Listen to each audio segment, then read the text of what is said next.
네, 안녕하십니까 여러분, 토킹팡입니다. 자, 오늘 해볼 얘기는요, 저번에 제가 주택 짓는 거에 대한 좀 얘기를 했었는데 이 주택의 삶에 대해서는 엄청 디테일하게 말씀드리지 않은 것 같아서 주택의 삶을 꿈꾸시는 분들한테 오늘 조금 그 꿈을 부셔보려고 합니다. 미리 죄송합니다. 제 생각에는요, 어디 거처를 옮길 때 그 거처에 대한 장점보다는 솔직히 단점을 좀 많이 보고 들어가는 게 좋다고 생각을 해요. 왜냐면은 들어가서 장점 같은 경우는 이거 좋네 이거 좋네 하지만 단점이 막상 나한테 맞닥뜨리면은 그 단점을 보완을 하려고 찾는 게 정말 스트레스거든요. 뭐 예를 들어 이 아파트 너무 좋다고 들어갔는데 윗집이 너무 시끄러워서 층간소음 때문에 스트레스를 받아요. 해결하기 되게 어려운 그런 것들이 많이 있잖아요, 거처를 옮길 때는. 그래서 보통 많은 분들이 이제 빌라나 아파트에 거의 다 거주를 하신다고 저는 생각을 하는데, 저처럼 이렇게 아파트에 살다가 단독주택으로 왔을 때의 단점을 아주 세세하게 좀 말씀드리도록 하겠습니다. 왜냐면은 제 영상을 보면서 단독주택으로 가고 싶다고 하시는 분들이 정말 많아요. 정말 많은 DM이 오고 정말 많은 문의가 오는데, 그 문의에 대해서 사실 제가 거기서 한 분 한 분한테 다 주택 별로 안 좋아요, 주택은 이런 게 힘들고 이렇게 말씀드리기가 참 뭐해요. 왜냐면은 저도 주택에 올 때 엄청나게 큰 환상을 가지고 주택으로 온 거거든요. 사실 아파트에 들어가면 아파트는 뭐 집값도 오를 수 있고 그런데 제가 여기 지금 있는 곳은 사실 집값이 오르진 않거든요. 절대 투자의 개념으로 온 게 아니라 어떻게 보면 먼 미래를 위해서라면은 사실 아파트로 가는 게 훨씬 낫죠. 일단 거두절미하고 그냥 생각나는 대로 막 말씀드려볼게요. 첫 번째 단점은 저번에 말씀드렸다시피 자연재해입니다. 이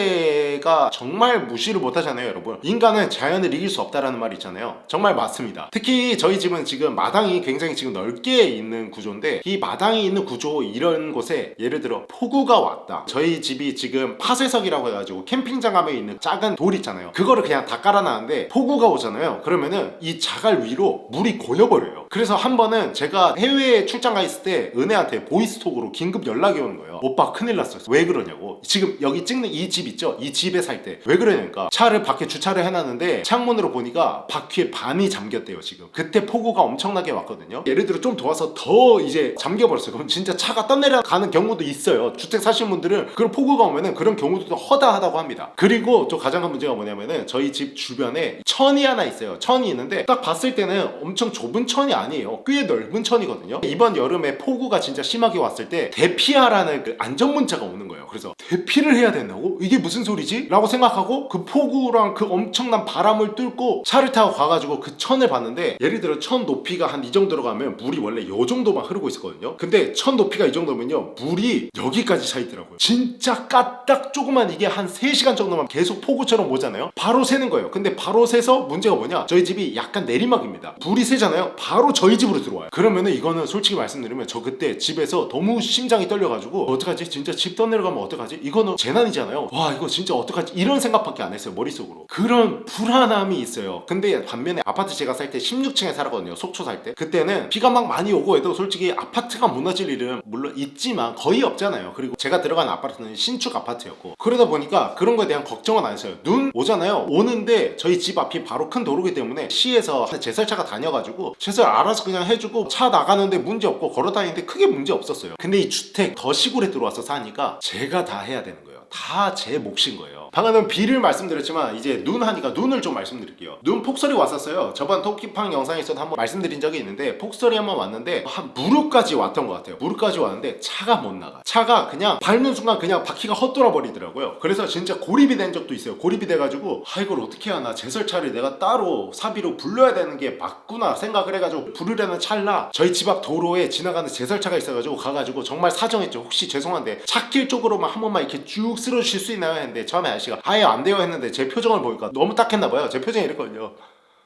이러니까 한번 그냥 쓱 쓸어 주시더라고요. 그때도 너무 감사하다고 몇 번이나 말씀드렸지만 진짜 너무 감사합니다. 와, 그때 그분 안 계셨잖아요. 그러면은 진짜 그 제설차 부르고 해가지고 한 몇십만 원은 그냥 깨지는 거죠. 그리고 또 이게 단독 주택이다 보니까 지붕 위에 눈이 많이 쌓입니다. 이 지붕 위에 쌓인 눈은요, 어떻게 할 수 있는 방법이 없어요. 제가 이제 눈이 오고 나서 지붕 위에 올라가서 하는 거는 너무 위험하고, 왜냐면 저희 집 지붕은 목조 주택이기 때문에 지붕이 이렇게 돼 있습니다. 이게 목조 주택의 특징이 약간 이렇거든요. 그리고 콘크리트로 집을 지었다면은 위에가 이제 평탄 하나가 돼 있어서 그래도 뭐 올라가서 삽으로 푸고 하면 되는데, 이렇게 돼 있으니까요 눈이 막 엄청 오잖아요. 그럼 쌓여요. 그리고 날씨가 춥잖아요. 그럼 그 눈이 얼어버립니다. 얼어버리다가 조금 녹기 시작하면은 이게 스르륵 하면서 마당으로 다 얼음 덩어리가 떨어져요. 그래서 진짜 다칠 뻔한 적도 있고, 상만이가 다칠 뻔한 적 있어요. 마당이 풀어놨는데 상만이 일로 하고 상만이가 일로 비켰는데 그 자리에 바로 얼음이 펑 떨어지더라고요. 그리고 또 하나 무서운 건 뭐냐면은, 집을 튼튼하게 지었기 때문에 그럴 리는 없겠지만 나중에 집이 좀 노후됐을 때 좀 문제가 생길 게, 그렇게 눈이 와가지고 위에서 압박이 되잖아요. 혹시 무너지지 않을까? 진짜 이런 생각도 들어요. 이런 재난이 왔을 때 이런 시골집들은 무너지는 경우가 굉장히 많아요. 여러분 뉴스 보시면 아시겠지만 막 호우 피해로 막 집이 쓸려 내려가고 막 눈 때문에 지붕이 무너지고 이런 집들 많잖아요. 제가 지은 집도 지은 지 얼마 안 돼서 굉장히 튼튼하겠지만 나중에 노후화 되면은 또 이게 어떻게 될지 모르거든요. 그런 이제 걱정도 있고, 그리고 평생 제가 고쳐야 돼요. 평생 내가 집을 계속 보완하면서 살아야 되잖아요. 왜냐면 자연재해 때문에 뭐가 날라와서 집을 때려가지고 집이 부셔질 수도 있는 거고, 아파트 고층이면은 사실 그럴 걱정은 거의 없죠. 근데 이제 단독주택 같은 경우는 좀 그럴 경우가 많아요. 그래서 내가 평생 고쳐야 되고 평생 AS를 해야 된다라는 단점이 또 있어요. 그리고 또 할 일이 너무 많습니다. 단독주택으로 이사를 하고 싶은 분들의 특징이 뭐냐면은, 다는 아니시겠지만 마당을 굉장히 중요시 생각하시는 분들이 많아요. 저 또한 그랬죠. 저 또한 이제 마당에서 상마이 풀어놓고 라온이랑 같이 나중에 막 놀고 이런 상상을 하고 싶어가지고 주택으로 왔죠. 그런데 이게 그런 행복한 기억은 사실 너무 단면적인 것 같아요. 왜 그러냐? 그런 뭐 순간들은 물론 너무 좋죠. 어떻게 보면 내가 가지고 있는 땅이기 때문에 나의 특권이잖아요. 근데 그런 마당을 관리하기 위해서는 엄청난 노력이 들어갑니다. 어떤 노력이 들어가냐면 잡초 이런 게 진짜 장난이 아니에요. 진짜 저는 솔직히 말씀드리면 인조 잔디를 깔고 싶었거든요. 근데 은혜는 야 주택인데 무슨 인조 잔디냐, 진짜 잔디를 깔아야지 해가지고 결국 제가 져가지고 잔디를 깔았는데, 잔디를 깔고 나니까 이 잡초 씨들이 날라와가지고 진짜 한 일주일 자고 일어나면은 잡초가 이만큼 자라있어요. 미친놈들, 그냥 내가 봤을 때 보고 있으면은 자라고 있는 게 보일 거예요. 한 6시간만 앞에서 초코바 빨고 있잖아요. 그러면은 분명 자라는 거 볼 수 있을 거예요. 어느 정도. 그 정도로 빨리 자랍니다. 근데 또 이 잡초를 제거하지 않으면은 잡초가 더 계속 번져요. 그리고 잔디 관리도 또 해줘야 돼요. 잔디 깎기 이런 거 사서 잔디 깎기 기계 관리해야 되고, 예초기 관리해야 되고, 잔디 죽지 않게 간간히 물도 뿌려줘야 되고, 이런 잡일들이 정말 많아요. 그리고 또 단점, 돈이 많이 들어갑니다. 우선은 마당이 생기잖아요. 이 마당을 꾸미려면은 잔디 같은 거 뭐 깔고 뭐 하는 그런 것들 있죠. 그런 것들 하려면은 돈이 정말 많이 들어요. 전 잔디 까는데 나는 수백만 원 들 줄 몰랐거든요. 진짜 잔디 까는데 수백만 원 들더라고요. 그리고 앞에 이거 제가 파쇄석이라고 자갈 깔았다 그랬잖아요. 자갈 요거 까는데도 300만 원인가 들었고, 아니구나, 300만 원 더 들었구나. 아무튼 돈이 진짜 어마어마하게 듭니다. 다 돈이 들어요. 그리고 또 단점은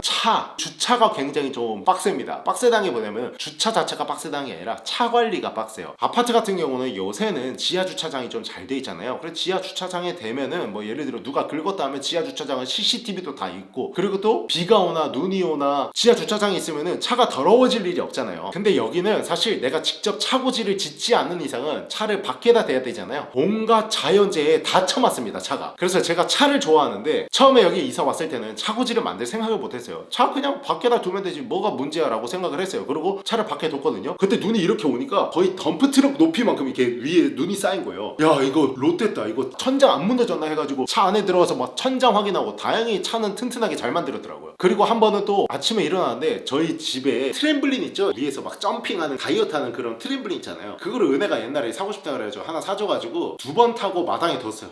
기분에 진짜 이거 또 하지 말라니까. 또 런닝머신 이런 것도 사자고 막 하고, 막 자전거 이런 거 있죠? 실내에서 하는 그런 자전거 타는 거. 그러면 하면 나중에 다 빨래 건조돼 되잖아요. 아무튼 그래서 그거를 밖에 뒀는데 그날 바람이 정말 많이 불었어요. 제가 사는 양양은 바람이 유명하거든요. 바람이 정말 많이 불기 때문에 파도가 좋아가지고 또 서핑이 유명하고, 바람이 4월 이럴 때 진짜 거세게 붑니다. 말도 안 되게 불어요. 아침에 이제 촬영하러 가려고 차를 타려고 했는데 그 트램블린을 제가 구석에 놔두는데 차 뒤에 엎어져 있는 거예요. 근데 그 전날 바람이 많이 불었거든요. 뭐지? 하고 차를 봤는데 차가 다 긁혀 있는 거예요. 트램블린이 바람 때문에 날라와서 차를 치고 내려간 거예요. 다행히 차 유리가 깨지거나 그러지 않았는데, 어쨌든 뭐 이런 뭐 날라가지고 차에 다 처맞고 이렇게 하니까 기스나고 하면 이것도 나중에 감가되고 이렇게 되잖아요. 그러다 보니까 그런 스트레스를 너무 많이 받았어요. 특히 바람 부는 날이면은 차만 쳐다보게 되는 거예요. 이렇게 창문으로 뭐가 날라와서 내 차 때리지 않을까. 그리고 이 주변에는 시골이다 보니까 나무가 많잖아요. 나무 꺾여가지고 막 나무까지 날라와서 차 쳐박고 막 이런단 말이에요. 그래서 진짜 너무 스트레스인 거예요. 이렇게 막 차를 쳐다보는 게. 돼. 그래서 그냥 돈을 주고 차고지를 지었는데 차고지 짓는 것도 이게 어마어마합니다. 이 설계 있잖아요. 설계 도면을 설계사무소 가서 그려야 되는데 이 도면을 그려서 군청이나 이런 데 제출을 해야 허가가 나요. 그래서 무조건 필수적으로 도면은 거쳐야 되는 건데 차고지라고 하면요 여러분 솔직히 그냥 네모난 게 끝이에요. 더 그릴 게 없어요. 네모난 거에서 뭐 판넬하고 뭐 규격 쓰고 뭐 사실 근데 뭐 그리는 그것도 다 기술이기 때문에 이제 돈이 많이 드는 건데 이거 이제 그리는데 한 100만 원 줘야 되는 거예요. 그거부터 시작해서 어쨌든 뭐 옆에 판넬로 짓고 해가지고 문 없이 차고지만 딱 지었을 때 1,500만 원 들더라고요. 그러니까 이렇게 뭘 하나를 내가 지키고 싶다 하면은 정말 그거에 대해서 들어가는 돈이 굉장합니다. 울타리 같은 거 이제 프라이버시 때문에 쳐놓잖아요. 울타리 와 울타리 진짜 개 비싸요. 울타리도 내가 직접 땅 파가지고 하지 않고 뭐 사람을 써가지고 하려면요 돈 진짜 많이 듭니다. 그래서 있잖아요 아파트 관리비 막 비싸다고 하잖아요. 괜히 비싼 게 아니긴 해요. 제가 여기 살면서 느낀 건데 아파트 관리비가 저는 정말 비싸다고 생각을 했었거든요. 뭐 하는데 한 달에 막 20만 원이 더 나가지? 이렇게 생각을 했는데 20만 원 더 나갈 만해요 진짜로. 그리고 정말 심각한 단점 중에 하나를 말씀드릴게요. 바로 난방비입니다. 보통 이제 서울에 도시가스가 있는 그런 주택은 괜찮아요. 그러면 도시가스로 하니까 그나마 좀 저렴한데 이런 시골 같은 경우는 도시가스가 못 들어와요. 아직 못 들어오고 그리고 주택에서 살려고 하는 사람들이 꽤 많은 분들이 거의 다 이제 시골의 주택에서 살고 싶어 하시더라고요. 이제 시골로 귀농이나 뭐 이런 거 해가지고. 그런 데는 꼭 아셔야 되는 게 뭐냐면은 도시가스가 없습니다 여러분. 그럼 뭘로 하냐? LPG 가스로 해요. LPG 그 통 있죠. 그 통가스를 해가지고 그걸로 연결을 해서 집에 난방을 돌리고 온수를 틀고 이런 식으로 하거든요. 근데 이 가스는 이제 주변에 업체가 알아서 와가지고 가스가 떨어졌다 싶으면 자동으로 충전을 해주세요. 이런 거는 편해요. 뭐 내가 따로 전화해서 가스를 안 불러도 돼요 요새는. 하지만 아직도 부르는 집도 있긴 해요. 여기 말고 진짜 옛날 집 같은 경우는 가스통 있죠. 이거 두 개를 두고 다 쓰면은 매번 이제 전화해서 가스를 불러요. 그러면은 진짜 갑자기 샤워하다가 뜨거운 물 나오다가 갑자기 찬물로 바뀔 때가 있어요. 어떻게 보면 이것도 좀 스트레스잖아요. 겨울에 막 따뜻하게 씻고 있는데 갑자기 찬물 나와버리면 돌아버리잖아요. 그래서 도시가스가 아니기 때문에 가스비가 진짜 어마어마합니다. 제가 지금 거의 딱 1년 조금 넘었는데 재작년 11월에 여기 이제 주택으로 왔어요. 지금 여기 집 있죠. 지금 이 집은 보일러로 하고 있거든요. 보일러도 돈이 많이 들어가는데 가스보다는 괜찮은 것 같아요. 보일러는 주유소 전화해가지고 이제 오면은 보일러에 이제 경유를 채워주시죠. 한 두 드럼에 60만 원이니까 하거든요. 60만 원 하면은 한 겨울에는 한 3드럼 정도 들어요. 그래도 뭐 3월까지 조금 춥잖아요. 그러면은 거의 한 100만 원? 한 달에 한 25만 원 정도 들어간다고 보시면 돼요. 난방비로만. 근데 지금 제가 사는 주택은 저기는 평수도 크고 전체 하면 60평인데 2층에는 거의 보일러를 안 돌리고 거실 쪽이랑 저희 자는 방에만 지금 돌리고 있거든요. 그렇게 돌렸을 때 한겨울 딱 기준으로 가장 많이 나온 게 한 달에 69만 원이었어요. 딱 그거 받고 야 이거 주택 잘못 왔구나. 아이씨 아파트로 갈걸. 아이씨 불알 이런 생각했어요 진짜. 그러니까 이 아파트는 난방을 돌려도 그때 제 기억으로는 진짜 많이 나와야 15만 원 이렇게 나왔던 걸로 기억하거든요. 정말 풀로 돌렸을 때. 근데 주택에서는 따뜻하게 지내려면은 도시가스가 아니고 LPG 가스라면은 한 진짜 저희 집 반만 하면은 그래도 한 30만 원쯤은 나오겠죠. 한 달에 난방비를 겨울에는 한 30만 원씩은 내고 사셔야 돼요. 이게 진짜 큽니다 사실 이런 지출이. 그리고 여름 단점이 또 있어요. 여름 단점 뭐냐면 더워요. 왜냐면은 아파트는 꼭대기층이나 아래층이나 뭐 이런 거 상관없이 집 안에 막 열이 엄청 들어오지는 않잖아요. 햇빛이 막 세게 직방으로 들어오는 집이 아니면은. 근데 이 단독주택 같은 경우는 내 집 천장이 바로 진짜 천장이잖아요. 그래 뭔가 여기서 열을 받잖아요 해가. 그럼 이 안으로 들어오는 열이 엄청납니다 진짜. 여름에는 에어컨 안 키잖아요. 그냥 있으면은 진짜 뒤져요. 그냥 살 쭉쭉 빠집니다. 근데 작년엔 쪘더라고요 리발. 그만큼 처먹기 때문에. 그리고 또 아까 말씀드린 것 중에 바람 있죠. 바람. 다른 지역은 모르겠는데 이 양양 같은 경우는 바람이 정말 매서워가지고 집에 자려고 누웠는데 바람이 10m/s 막 이렇게 10 정도로 불잖아요. 그러면은 집이 조금 흔들려요.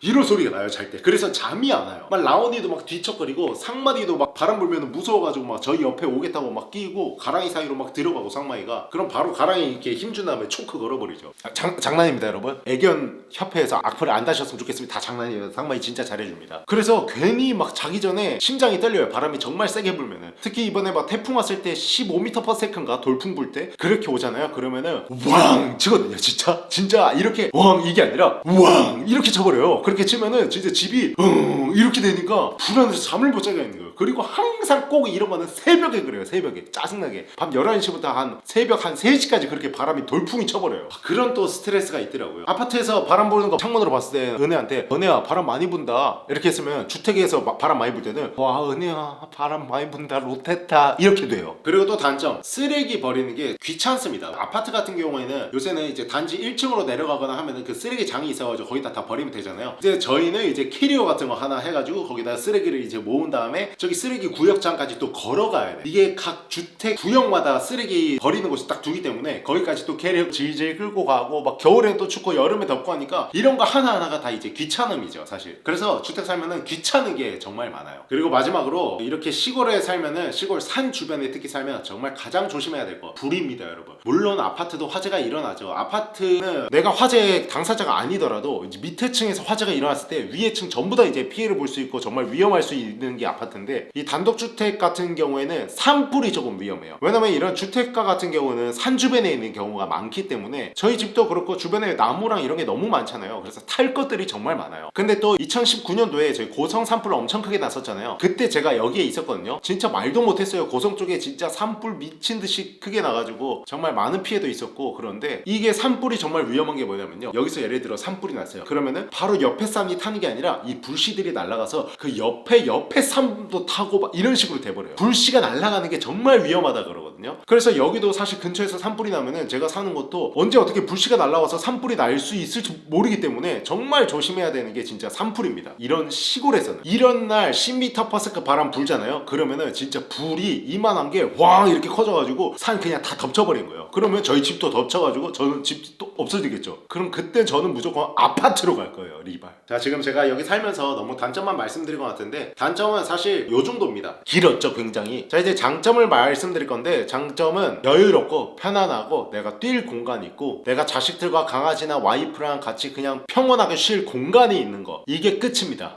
록 같죠? 끝.